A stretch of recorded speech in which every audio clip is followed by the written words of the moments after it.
someone who works in museums, or in this museum as historian, you obviously also look into how things are presented. Could you talk about that a little bit? Yes, certainly.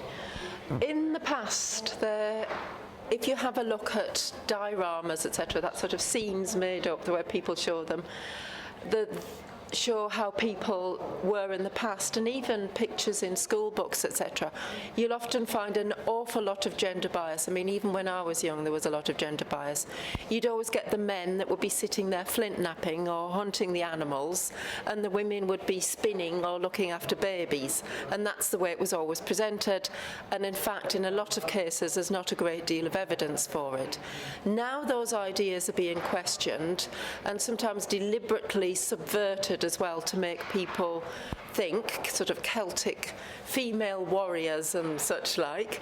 And I think that's a good idea, because it makes people think twice about how women were, not just in the past, but also, is there something natural about that? Because if you show things in the past, people begin to think that it's something natural that's happened.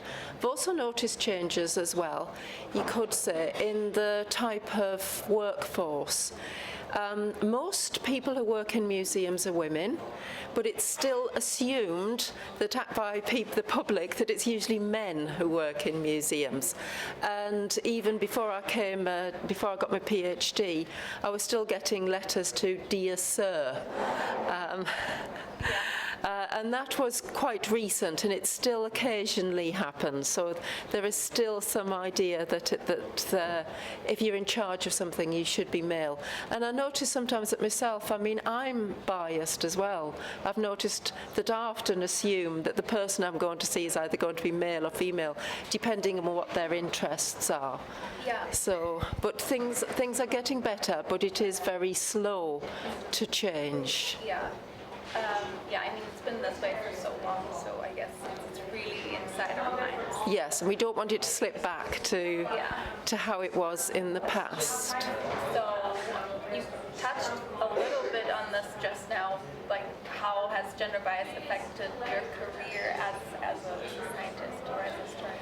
Well, I could say in some ways that gender bias has made it possible for me to study Egyptology, because my father said to me when I was looking for courses to study at university, he told me later on that he didn't dissuade me from doing archaeology or Egyptology, because it wouldn't matter, because I'd have a husband to look after me if I didn't manage to get a job.